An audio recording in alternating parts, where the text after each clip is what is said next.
73-year-old woman's scan looked like a pregnancy, but the truth was unthinkable. Welcome to our channel, where every story touches the heart and lingers in the soul. If this tale moved you, we'd love to know. Where in the world are you watching? Drop your location in the comments below. We read each one with gratitude. And if you haven't already, make sure to hit that subscribe button and turn on notifications. We share a new emotional story every day, and tomorrow's is something truly special. You won't want to miss it. Until then, stay kind, stay curious, and thank you for being part of this storytelling journey. Richard Carson had always believed he understood his wife, Linda, better than anyone else on earth. After nearly 50 years of marriage, their life together had become a quiet rhythm. Gentle, predictable, safe. They knew each other's habits, moods, even the way they breathed in their sleep. But lately, that rhythm had faltered. At 71, Linda had always been active for her age. She walked every morning around the neighborhood, still baked fresh cinnamon rolls every Sunday, and made it a point to do the crossword puzzle before Richard even had his coffee. But over the past few weeks, something had changed. She was tired, more than usual. Her appetite had faded. She left her plate half full at dinner and barely touched the soup she once loved. She winced when rising from the couch and often reached for her side as though something deep inside her was pulling tight. The bathroom became a place she lingered in, sometimes for 20 or 30 minutes at a time. And when she emerged, her face was pale and her hands trembled just slightly. At first, Richard brushed it off. He told himself this was just aging. Nothing more. After all, they weren't kids anymore. Their bodies were bound to slow down, creak a little, ache a bit more than before. But the look in her eyes told him something else. It wasn't just exhaustion. It was fear. And worse, she wasn't talking about it. One night, after she excused herself from the dinner table, barely having eaten a few bites, Richard followed her into the hallway. He stopped her gently, placing a hand on her shoulder. "Linda," he said. "What's going on?" She offered him a soft smile, but her eyes betrayed her. "Just tired, Rich, it's nothing." But he knew her too well to accept that. And when she leaned against the wall for balance, he made a decision. "We're seeing a doctor," he said firmly. "Tomorrow." Linda hesitated, then gave a small nod. It wasn't a battle she had the strength to fight. The next morning they drove to Dr. Dana Scott's clinic, just a small family practice tucked beside a pharmacy in downtown Eugene, Oregon. The building smelled of hand sanitizer and warm paper. Linda sat stiffly on the exam table in a pale cardigan, her arms crossed tightly across her stomach. Richard stayed close, holding her hand. When Dr. Scott suggested an ultrasound to get a clearer picture, Richard agreed immediately. He didn't like what he was seeing. Linda was in pain and they were still without answers. As the machine warmed up and the screen lit in muted grays, Richard's heart pounded in his chest. He stared at Linda's face, so familiar, so loved, and silently prayed, "Please, let it be something simple, something we can fix." But what the doctor saw next would change everything. The room fell silent except for the steady hum of the ultrasound. "Machine." Dr. Scott furrowed her brow as she moved the probe slowly across Linda's lower abdomen. Richard sat just a few feet away, gripping the edge of his chair, watching the doctor's face more than the screen. Something was wrong. He could see it. Dr. Scott shifted the probe slightly, paused, then adjusted the angle again. Her expression turned from focused to deeply concerned. Richard leaned forward. "What is it?" he asked, trying to keep his voice steady. Dr. Scott didn't answer right away. She stared at the monitor, squinting. "There's a structure here," she said finally, her tone cautious. "It looks like a fluid-filled sac about the size of a lemon." Linda turned her head slowly toward the screen, her lips parting slightly. "A sac?" Dr. Scott nodded, still frowning. "Its position and shape. It's very similar to a gestational sac. That's usually something we'd see during early pregnancy." The word pregnancy hit Richard like a punch to the gut. For a second he actually laughed, but it was dry, confused, borderline hysterical. "You can't be serious," he said. looking from Linda to the doctor. She's 71 years old. That's not even medically possible. Dr. Scott kept her voice calm. I'm not saying she's pregnant, only that the imaging resembles what we'd expect in the early stages of one. We'll need more tests to confirm what it actually is. Richard turned sharply to Linda, his heart pounding. His voice dropped, cracked. Linda, is there something you haven't told me? She looked stunned, completely blindsided. No, of course not. Richard, He cut her off. How else do you explain something like this? That word, gestational, it means pregnancy, right? So what the hell am I supposed to think? Linda's face flushed, then turned ghost pale. I don't know what's happening either, she said softly, tears already welling in her eyes. But I swear to you, I haven't done anything. He stepped back, hands shaking, the air suddenly too thick to breathe. His mind raced, filled with images he didn't want, questions he couldn't ask out loud. Linda had always been loyal, always honest, hadn't she? Outside the exam room, a nurse paused, listening to the rising tension inside. Dr. Scott raised a hand. Please, she said gently, let's not jump to conclusions. This isn't normal, but it also doesn't mean what it appears to. We need to run a full pelvic MRI and blood work. There are conditions that mimic pregnancy on imaging. Richard didn't hear her, not really. He was staring at his wife like he was seeing her for the first time in decades, and not in a good way. All these years, he muttered. Everything we've built. And now this. Linda sobbed quietly, covering her face with her hands. Wasn't just confusion now. It was betrayal, suspicion, and heartbreak. And deep down, Richard wasn't sure which one hurt the most.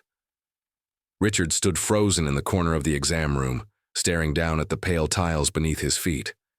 The weight of what just happened pressed on his chest like a cinder block. Linda's soft crying filled the silence, small, broken sobs muffled by her hands. He couldn't bring himself to look at her. The words he'd said were still ringing in his own ears. Is there something you're not telling me? How could you do this? God, what had he done? For 50 years they'd shared a life. Vacations that turned into disasters and became their favorite stories. Quiet mornings with coffee and crossword puzzles. Holidays filled with laughter, grief, and everything in between. Linda had never once given him a reason to doubt her. Not in all those decades, and yet, he did. He let a single word, gestational, crack open something that should have been unbreakable. His hands were still, trembling, his breathing shallow. Shame crawled up his spine like ice water. He slowly turned and looked at her. She was sitting on the edge of the exam table, curled in on herself, tears streaking her cheeks, her shoulders rising and falling with each shaky breath. Richard stepped forward, his voice raw. Linda, she didn't respond. He dropped to one knee beside her the way he once did when he proposed all those years ago. I'm so sorry, he whispered, swallowing hard. I panicked. I let fear take over, and I said things I didn't mean. Linda looked at him then, her eyes red and glassy. You think I'd ever betray you? I don't, he said immediately. I don't. But in that moment I didn't know what to believe. It felt like the floor gave out beneath me. She wiped her face with trembling fingers. It felt like you didn't know me at all. I know you, he said, his voice thick. Better than I know myself. That's what makes this so hard. I let fear drown out everything we've built. And I don't deserve your forgiveness, but I'm asking for it anyway. For a long moment she just looked at him. Then slowly she reached out, placing her hand gently on the side of his face. I was scared too, she whispered. Not just of whatever this is, but of losing you, of what you might think. He leaned into her palm, closing his eyes. You're the love of my life, Linda. I forgot that. For a second, but I won't forget again. A knock came at the door. Dr. Scott stepped in quietly, holding a clipboard. We've got an MRI slot open. If you're ready, we can start now. Richard stood, still holding Linda's hand. Yes, he said firmly. We're ready. As They walked down the hall together. Linda's arm wrapped in his. Richard knew one thing for sure. Whatever they were about to face, they'd face it side by side. Just like always, the hallway felt colder than it should have. Richard paced outside the imaging wing, arms crossed, lips pressed into a tight line. Linda had been wheeled back 10 minutes ago, her hand slipping out of his as the nurse gently guided her away. Now, he stood alone, watching the clock tick, on the wall like it held the fate of their world. He whispered under his breath, barely audible, "Please, don't let it be cancer. Don't let it be something that takes her from me." Every worst-case scenario ran through his mind. Tumors, internal bleeding, something growing in silence all this time. The image on the ultrasound replayed in his head, the dark, round shape, sitting there like a secret waiting to detonate. The minutes dragged like hours. Finally, the door opened, and Dr. Scott stepped out, holding a folder thick with printouts. Her expression was guarded but not grim. That alone made Richard's heart race faster. He rushed forward. "Doctor, please, just tell me." Dr. Scott held up a hand, gently motioning toward a seat. "Mr. Carson, let's sit." Richard sat, his body tense, knees bouncing. She opened the folder. "First things first. It's not a pregnancy. What we saw earlier mimicked one, but it's..." He exhaled so hard it felt like a dam bursting in his chest. "Okay, then what is it?" She nodded. "It's a uterine cyst. A large one, around 4 inches across. It's fluid-filled and benign. There's no indication of malignancy, and we caught it just in time before it caused any serious complications." Richard blinked. "Benign?" "Yes," she confirmed. "Not cancer. Not dangerous as long as we remove it. It can happen in postmenopausal women.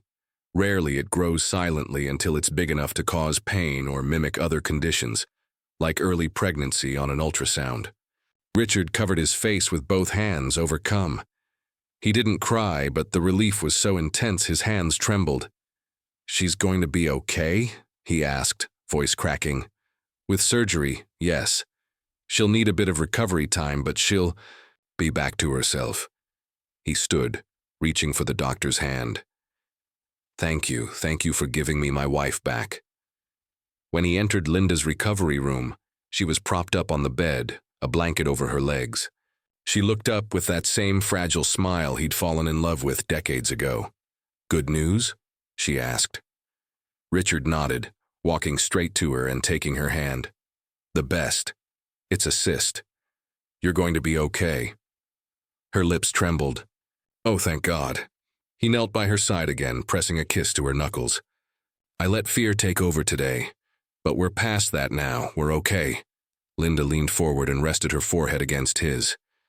"That's all I need to hear." They didn't need to speak after that. Their silence said it all: relief, forgiveness, and the quiet kind of love that only time could create. The surgery was scheduled just 4 days later. Richard stayed by Linda's side through every moment, every pre-op form, every blood test, every restless night before the procedure. He brought her a little blue blanket from home, the one she always used when they watched old movies together. She didn't say much, but her fingers clung to his each time a nurse came in with another needle. The morning of the operation, he kissed her forehead and whispered, "I'll be right here when you wake up." And he was. 5 hours later, when she opened her eyes in post-op recovery, Richard was sitting by the window, reading aloud from her favorite book of poetry, just like he used to when they were newlyweds. Her voice came out in a whisper. "Still reading Yeats, huh?" He chuckled, setting the book down. "Some habits are worth keeping." The days that followed were slow and quiet. Linda was tired, sore, but determined, just like she'd always been. Richard helped her walk laps around the hospital corridor, one arm under her elbow, the other steady on her back. He spoon-fed her lukewarm soup and brushed her hair when she didn't have the strength to do it herself. They talked too, about the things they hadn't said enough, about the moments they let pass, and about that day in the exam room, the fear, the accusation, the doubt. "It broke my heart when you looked at me like a stranger," she said one evening, her voice trembling. "I know," Richard replied. swallowing the lump in his throat. And it's the worst mistake I've ever made. He didn't try to excuse it. Instead, he took her hand and said, "Love isn't perfect, but it's real, and it's ours." A week later, Linda was discharged. Back home, Richard had arranged the porch swing with her favorite quilt and set out a tray with chamomile tea and vanilla wafers. As the sun dipped low over the pines, he helped her settle in, then sat beside her, their hands intertwined. "You scared me," he said gently, eyes on the horizon. She gave him a tired but genuine smile. "You scared me too." They didn't need to say much more. The silence between them now was no longer heavy, it was peaceful, the kind of silence that comes only after the storm has passed and everything still stands. Over the next few weeks, Linda regained her strength. Their friends came to visit, bringing casseroles and cheerful gossip. Some joked about the miracle pregnancy, and Linda laughed harder than anyone. "You should have seen Richard's face," she'd say, teasing him with a wink. But in the quiet hours between sunsets and soft jazz on the radio, they both knew something deeper had been revealed. That real love isn't about never doubting. It's about who you choose to be when doubt comes. It's about humility, forgiveness, and holding on even when fear tells you to let go. And they did. They held on, always, together. If this story touched your heart like it did ours, we'd love to hear from you. Have you ever experienced a moment when fear or doubt shook something you thought was unshakable? Maybe a time when love had to prove itself not through words, but through action and forgiveness? Share your thoughts in the comments, whether it's your own story, a lesson you've learned, or just how this tale made you feel. We read every message, and your voice truly matters in this growing community. Let us know where in the world you're watching from too. It always warms our hearts to see how these stories connect us across borders, languages, and backgrounds. And if you know someone who needs a little reminder that love, real love, survives even the darkest moments, send this video their way. Don't forget to hit that like button if this story meant something to you, and subscribe so you don't miss tomorrow's journey. We have another powerful story waiting for you, and you won't want to miss it. Until then, stay kind, stay hopeful, and keep believing in the power of love.